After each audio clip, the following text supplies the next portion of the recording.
Welcome to SpeakUp Talks. I'm Tim Morss, CEO of SpeakUp, and today I'm joined with Andrew McBride.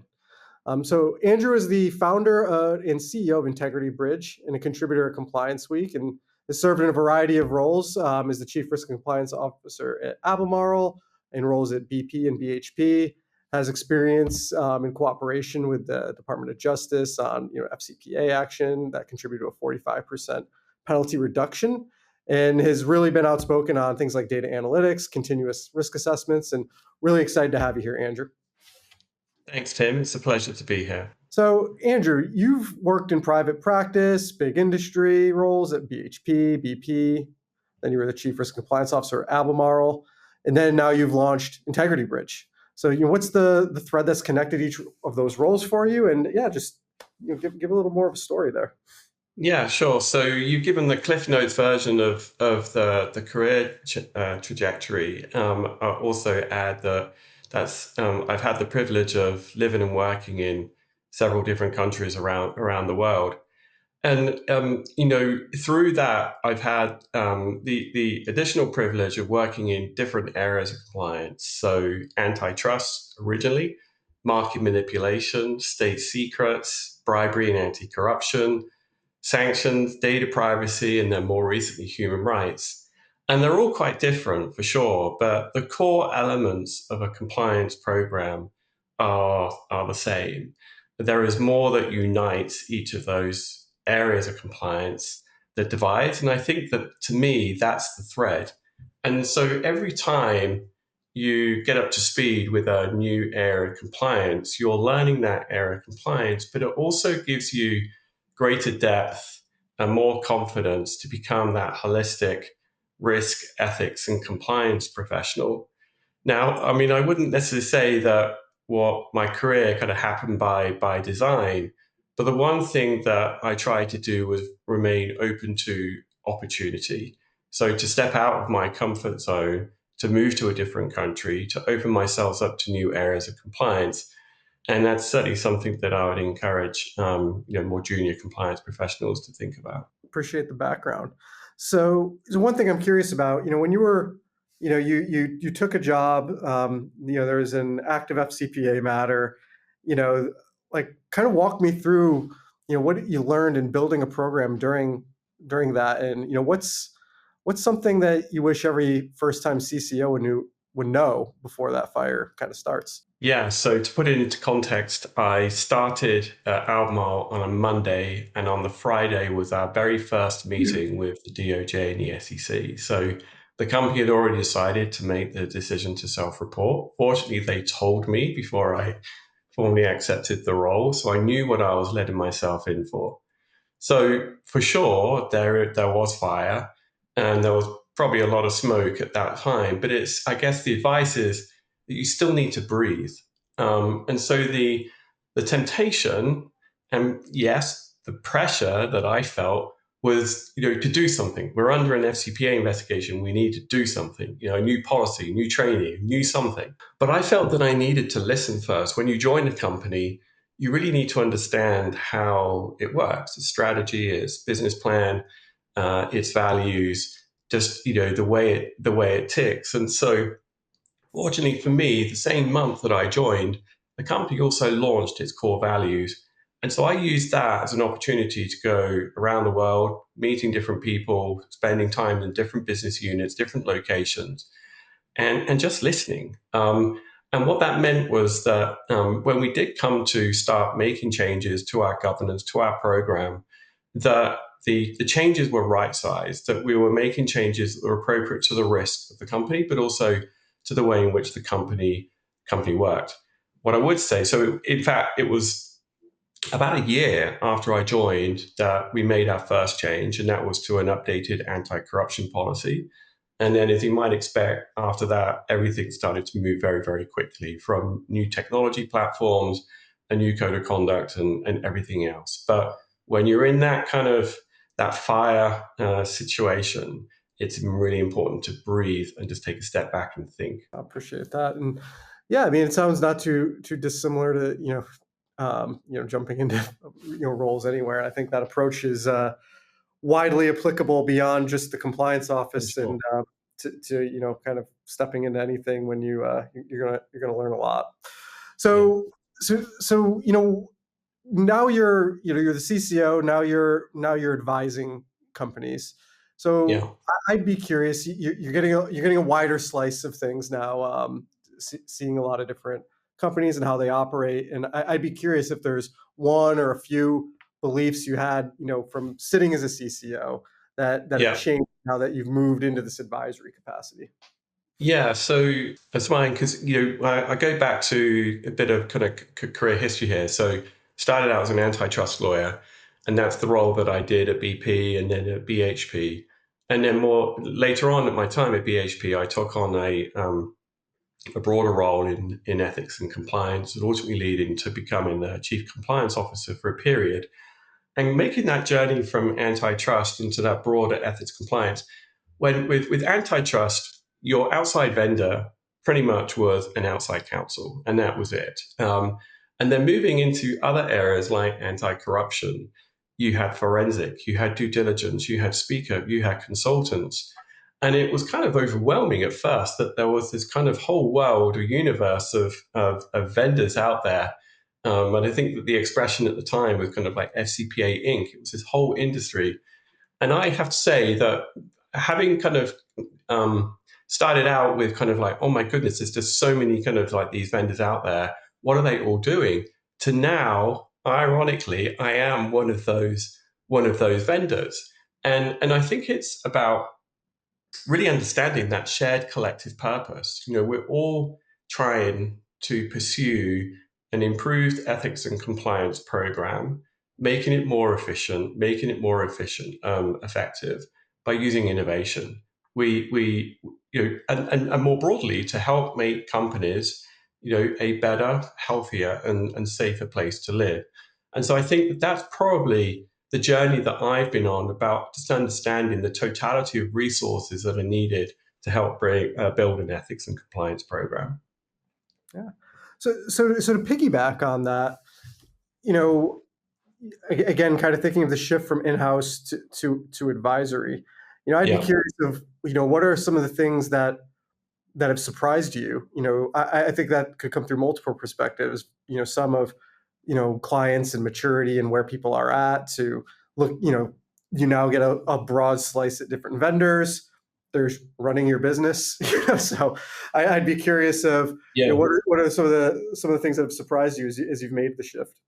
yeah. It's a great question. It really prompted me to take a step back, and I think it's this. So when you're a CCO, and you're in kind of your own company bubble, yes, you kind of like meeting peers at conferences, and but really your intelligence about what other companies are doing comes from perhaps benchmarking reports. And I think through that you acquire this assumption that big multinational companies all have broadly similar ethics and compliance programs. And now, as a consultant, and I'm speaking to a lot more companies, both prospective and current, what I'm really surprised at is the wide variation in maturity and approach. Like it's very significant. And so perhaps you might have bigger competitors in your respective market, but don't just assume that their ethics and compliance program is more sophisticated than yours. There are a whole number of drivers as to what the composition and the resourcing of an ethics compliance be, not least whether the company has gone through a big investigation. That's probably one of the most biggest influences. But it's something that has really struck me. And I think a related point, and perhaps a contributor to this, is the extent to which chief compliance officers' hands are sometimes tied by the maturity of the company's broader enterprise IT systems. And the best example of that was my very first client came in. I was asked to do a review or to help them select new third party risk management technology. But one of their biggest challenges was that their company had over 150 different ERP systems. So just getting the data from those in order to do the screening and the due diligence was a huge challenge in itself. And I think a lot of CCOs are really struggle with that kind of ceiling, that technology ceiling that they can't break through. Yeah, having sat on that side the whole time, I echo those, those feelings of that last point in particular of the fragmented IT, enterprise, whether it's HRIS, ERP, Yes. all these needs for integrations, and then it comes to actually executing, and it's a lot more complicated than initially let on. And Yeah. I think that's one thing that definitely holds a lot of the larger programs back for sure. Yeah. Totally agree, especially as you get into monitoring and other things. It's the data Yes. in out problem. So, Yeah. so to kind of keep going and maybe pivot a bit into thinking about speak up programs and culture there. You and I have talked quite a bit, and one of the things that I know you've said is that the reporting mechanisms are only as good as the trust the employees have in them, right? So, and I agree. I 100% agree with a tool is a tool, and it's just such a small part of the overarching program. I I think this is something a lot of companies struggle with, and I'd be curious for your perspective on what are the most effective ways you've seen people build that trust Yeah. in a speaker program, build awareness, all of the things that come to actually making it alive and making it functional. Yeah, so I'll start with the broadest concept, and that is actually taking speak up beyond the act of speaking up to raise a code of conduct concern. Speak up has much broader connotations. So, in a parallel sense, certainly come from a mining and natural resources background, speak up in the context of health and safety. So, calling out dangerous situations for employees or things that can adversely affect the health of employees, hugely important. And so I've spent a lot of time with my counterpart in health and safety and environment aligning on our messages around speak up. But it goes in broader to that. I think it was the former CEO of BP, Bob Dudley, who kind of used the expression the quietest voice in the room, making sure that those people who are in the room do have a voice, because sometimes that quietest voice may have the most impact with what they have to say. So just encouraging people that active participation in daily work, I found to be enormously effective. Second, I think transparency and communication of your investigation process. What happens when a report is received?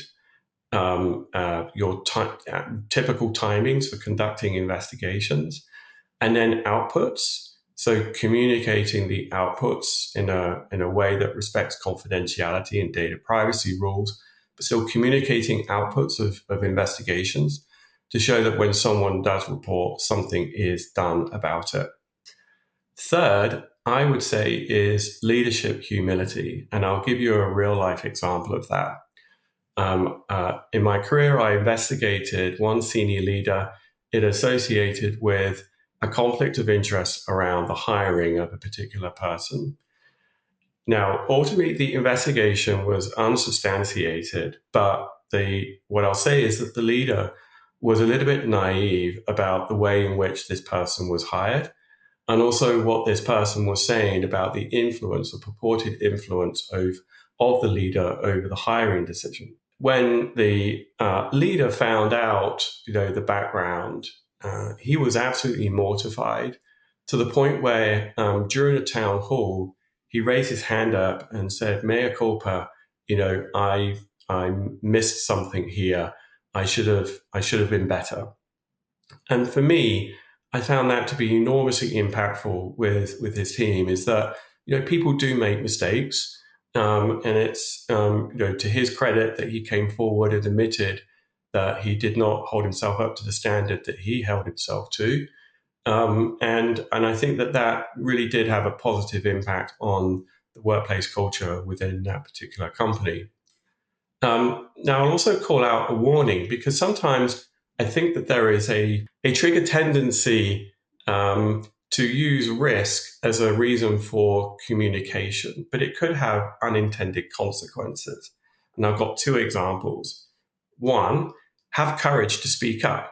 We think, have courage, speak up. Well, the employee hearing that goes, well, why do I need courage to speak up? Is there something for me to be fearful of in order for me to have courage to speak up? Or second, we have a firm commitment to non-retaliation. The employee response is, I wasn't thinking about retaliation, but now you'll mention it. Do I need to be worried about retaliation? And so just be mindful about unintended consequences of those risk-driven communications. That's a really good point. I wouldn't even have thought of that.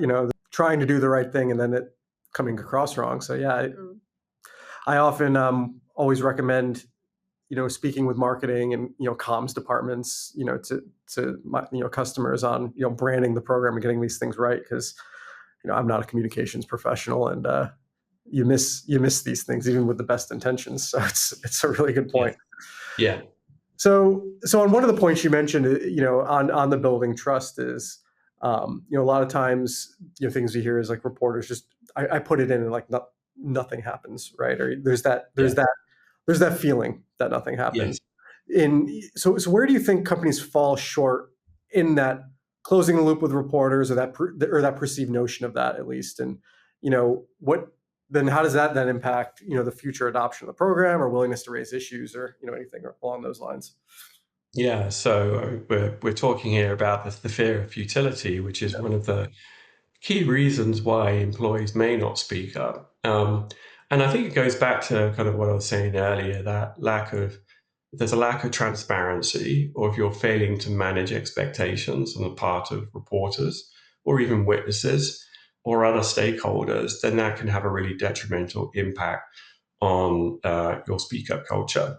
And so, taking that down to a tactical level, if you are not immediately responding to a reporter, if you're not providing periodic updates to a reporter, if there is no end of investigation update, which communicates outcomes to a reporter, but in a way that respects the confidentiality and the rights of the subject of an investigation. If there's no visibility of broader remediation measures, then all of those combined will have an adverse impact on your speak up culture. And so you flip it around and think very carefully about positive communication, trying to thread that balance between transparency and respecting the human rights of all people involved in an investigation. That to me is the key. And obviously, tech platforms like SpeakUp are there to facilitate that engagement through the platform.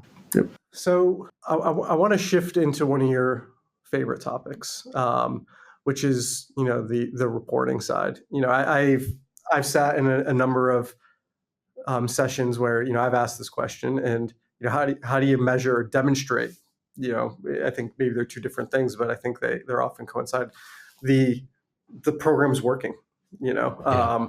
and I'll ask another one, like that it's valuable, when it comes to things like securing budget and things like that, right? So how do you move, because there's everything like number of reports, there's all these different metrics that people look at. I find a lot of people get stuck in counting things, but Yes.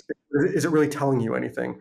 So what's your perspective on how you shift reporting from kind of that it's a bunch of pie charts into something truly valuable? How have you gotten that right? Yeah. So, I mean, clearly, you need to have some numbers, right, in terms of reports, but and then the traditional benchmarks of how that compares with other companies. It is important, but you also have to set it against broader employee engagement. SpeakUp is one type of employee engagement. There are other ways in which you can look at how employees are proactively engaging with your ethics and compliance program. So the number of questions that are being posed, the response rate with surveys, the number of times employees are engaging with your policies and procedures. And that measurement of the proactive engagement by employees of your program is an indicator of one, general workplace culture, the message getting through, and then secondly, the effectiveness of your program. It is so accessible, perhaps so interesting that people are wanting to engage with your program. You can then supplement that with more subjective metrics around employee willingness to speak up, and then unpacking that as to reasons why they would not speak up. You can do that through surveys, which many companies do. Um, but it's also important when we're talking about the effectiveness of your program, you have to go a bit deeper into the effectiveness of the process. So, a significant amount of my time when talking to the DOJ and the SEC while at Albemarle was about how well were my compliance processes, such as investigations or due diligence, actually performing? Were there bottlenecks? So, how long was it taking to complete an investigation? Were there delays at a particular milestone of an investigation? That kind of those data, that metrics about performance. If there are delays, if there are challenges, if you're not communicating outcomes, if you're not following through on remediation, then that can have that trickle down impact onto your speak up culture. It goes back to that fear of futility. What's the point of reporting if the company is not doing something about it? The more challenging aspect is then assessing the effectiveness of your speak up program by reference to its impact on other elements of your program. So, is the operation of your SpeakUp program leading to a general improvement in the compliance culture?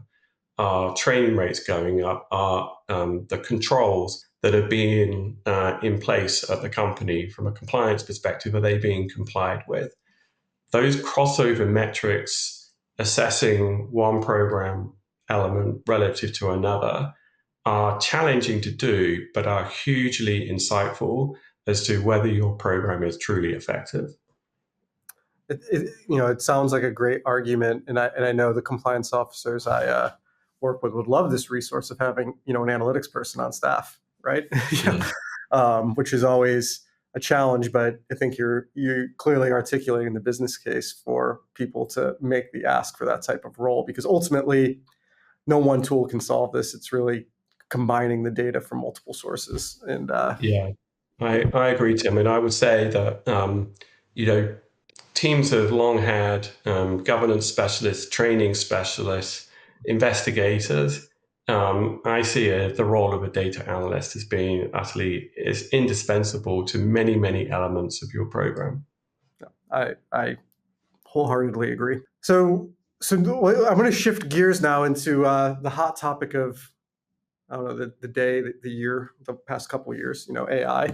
So, you know, I can speak from my own perspectives. I'm sure you're getting this as well, that it's definitely dominating a lot of the conversations that I'm having with compliance teams. I think there's a lot of looking for answers rather than knowing exactly what they're looking for, although seeing the evolution on that. But how to deploy it, where it can be most effective. How do you do that without increasing risk, because AI comes with additional risk parameters. So I'd be curious what you're seeing these days, and in particular, how have you seen that evolve in the past 6 months? Everything from what you've seen from the technology side, but also compliance officers' willingness to adopt. Yeah, so super interesting. I've been doing quite a bit of engagement with compliance teams around the world on this. And so earlier in the year, I was spending a lot of time at conferences and running workshops. And so that culminated in me publishing a white paper under the Integrity Bridge website about generative AI use cases and ethical compliance. And that got a huge amount of positive feedback from people, because it really went into those practical use cases that in-house compliance professionals can use in their day-to-day work. So what am I seeing? So ethics and compliance teams are getting pressure from management to use enterprise AI tools that have been given to the company to make things more efficient and more effective. But the problem is that there's a capability gap, a technology gap, in that all of the resources around the deployment and use of these enterprise AI tools are being given to the more frontline functions like marketing and sales in pursuit of higher profits. Whereas actually, there are now studies out there that suggest that the better use cases for AI are more in the back office, in areas such as compliance and supply chain, and where you can actually achieve real efficiencies. But the resources to actually realize those use cases are not being made available to ethics compliance. And so one of the things that I've been helping companies with is to help the ethics and compliance teams identify what those ethics and compliance use cases are, prioritizing them, and then developing a plan for execution. Now, in some situations, uh, the AI that is needed, particularly where it comes to processing of personal data and the need for compliance with responsible AI laws, means it's better to kind of rely on a vendor. And I think that in the world of SpeakUp, case management, the technology that's offered by SpeakUp and the use of AI, I think that relying on a company that's got the appropriate controls in place is probably a better solution. Yeah, I think that gets underestimated, the amount of controls that a company does put in place around these. I can speak for our company, but I'm sure all of our competitors working on this. There's the NIST frameworks. There's now ISO 42001. There's a lot of work that goes into these, and just throwing something into Copilot definitely isn't getting there when you look at it through those lenses. And some of these use cases are quite sensitive, as you know. Yeah. So on that, whistleblowing, one of the AI use cases I'm particularly passionate about, and we've definitely talked about, is the call center's pretty much been the definition of how reporting, especially if you go back 20 years or so. That was kind of the original way of reporting. Then you had web intake, and all of that has come in, but there's still a pretty heavy call element, especially in North America and Latin America. But it definitely has its challenges. What are your thoughts now that you've maybe had your initial view, you've gotten to test some things out, on using AI in that type of intake, in the call center, and also ensuring trust in the employee, that in adoption of those programs, using AI versus a human-based call center. Yeah, so it's so incredibly interesting. If you'd asked me a year ago about AI-driven intake mechanisms, I would have perhaps said, maybe in the next 3 to 5 years, employees would feel comfortable, but using them. But I would have also said at that time that it's really dependent on the speed of employee adoption of AI generally. And that's what's been so interesting, the level of comfort for individuals to use things like ChatGPT, Copilot in their day-to-day personal lives, and actually oversharing on things around personal and sensitive matters, means that we have come a huge distance in just a year, where if now the concept of an employee reporting to an AI-driven voice operator, if that barrier has been overcome, then it opens up this world of them making the most of what AI has to offer, which is, from a speak-up intake perspective, ensuring that your reports are high quality and are consistently brought into the case management platform.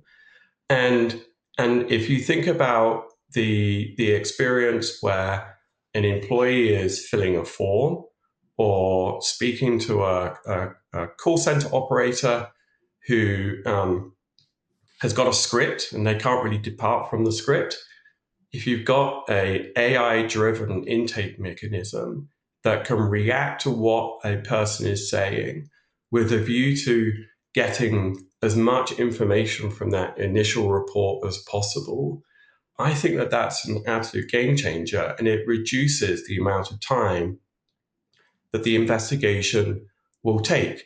There's perhaps less need to go back to the reporter for clarification before you go through your triage process. It enables you to complete all of your underlying metadata much more quickly, which helps from a reporting point of view. And so I would say I've come a long way in my thinking over the past year about the utilization of AI, not just for employees reporting, but also ensuring that if you've got a HR professional reporting, perhaps as a proxy, that they're also using that tool to make sure that you've got that consistent communication of reports. Yeah. As you know, we're believers in that here, and I think there's other, multilinguality and other things that come into play as well for the non-English speaking world. So it'll be interesting to see how these things, continue on. Um, I'm with you. It's been fascinating how things have moved in the past even 6 months. I think the thing that caught me is exactly what you said when OpenAI released the GPT-5, the outrage of the 4.0 model being retired and how it was people's therapist and friend, and Yes. it was quite shocking. I'm still processing what that means on a broader societal perspective, but Right. clearly the comfort level of really speaking with AI has totally changed. Especially when you look at things across generations, the younger generations for sure are Yeah. AI native, so to speak. So it's been interesting. So with that lens, you put on your Nostradamus cap, I guess. 12 months ago you were there. We're now looking forward at the next 12 to 24 months. What are you advising people to be thinking about when it comes to AI, so that they don't get left behind ultimately, and Yeah. use cases that might seem unfathomable now that might be different later. Yeah. And so I talk a little bit about this in my article on generative AI use cases. Is that really what the role of AI is there to undertake roles or activity that perhaps compliance professionals have done up until now, and I think that that's going to become even more apparent with now the introduction of agentic AI. So it's kind of like an extension of yourself. And if we think about it in the context of speak up and investigations, I do anticipate seeing agentic AI used to help the conduct of investigations. So, compliance manager needs to have some information from a particular system, and it will ask AI to go off and find that. Maybe it's asked to help with doing some form of e-discovery. I think that where it becomes really interesting and potentially controversial is when you've got the agentic AI going out and starting to interview people from a fact find point of view. Again, I think that we're at the mercy of just how comfortable individuals and employees feel engaging with AI agents in their home life, but then also in the workplace. But if that does happen, then I could see that being another tool, compliance manager's disposal, perhaps for less material cases. And so that's one area. I think another AI use case will be, at the moment we have analytics, we have metrics, we have dashboards that requires compliance managers to go in and interrogate that data in the dashboard to figure out what the trends are. They are effectively trying to create that story themselves from the data. With generative AI, if you design the prompt engineering appropriately, it can actually find those stories for you by going deeper into the data, looking at different data sets, joining the dots between them, and telling you a story that perhaps you would not otherwise have been told. And I think that that's going to be really empowering for compliance managers who are, in a time pressured situation. The next level is moving from the metric to the story to the action. And so again, using agentic AI to help trigger an action remediation when it identifies issues, I think is going to be another potential game changer for ethics and compliance professionals. If you see a low speak up rate or a low engagement with a particular policy, the compliance manager could ask a chat GPT type interface, can you organize training for this particular group of employees or this employees in this location? And the agentic AI talks to the learning management system, sets up a dedicated session, and then tracks it through to completion. I mean, just imagine how much time is being saved in connecting the data to the metrics to the action in a systematic way like that. I think it's going to be huge. Yeah, I 100% agree. I think ultimately the way we interact with systems, interface design, it's just going to radically change. And Mhm. I'm fully with you. So it's an exciting future, from my perspective. Be scary future, but exciting Mhm. future. So last question, to close things out, one of the things we think about at SpeakUp is, I always tell my team, especially my product teams, when we think about compliance and how we build technology, we should improve the quality of life for both the compliance teams, but also, the employees, or really the wider audience they serve. So that could be employees, contractors, whoever that may be. So it's not just managing risk. That's obviously critical, but it is, how do we improve that experience for everybody? From your perspective, what are the one, two things that leaders can do, today to make their compliance programs more of an enabler of that, culture and the business, rather than feeling like a burden? Yeah. If we take a step back and just think what's going on in the world today, um, real transformational change, whether it be at the geopolitical level, the commercial level, which is linked to the geopolitical with changes in tariff policy, the introduction of AI and the impact that that's going to have on company operations, the retention of employees and company culture. Those are tectonic plates that are shifting around the world and having huge impacts on companies. And so companies are trying to grapple with this change, this constant change. And that goes to the strategy and the long-term strategy planning and your annual operating plans. And ethics and compliance professionals, need to be part of those conversations. How can we, as a profession, enable companies to realize those business objectives in a way that also manages risk in an informed way? And so, um, trying to get onto the committees, new country entry, M&A, supply chain risk management. Yeah, I do think that helping to understand what's going on within the world and within your company from a strategic point of view is absolutely indispensable to becoming an effective risk and compliance professional. And then equally, we are a function who perform services, whether it be the conduct of an investigation, due diligence, provision of training. So, how can we demonstrate that our processes are efficient and are effective? How can we demonstrate the ROI if we're wanting new technology investment? Thinking strategically ourselves in the same way that our fellow functions like procurement and IT do, I think if you taught the language of the business, then that will be well received. Totally agree. Andrew, it's been a great conversation as always. Thank you so much. And thanks for everyone for listening in, and stay tuned for the next episode of SpeakUp Talks. Thank you.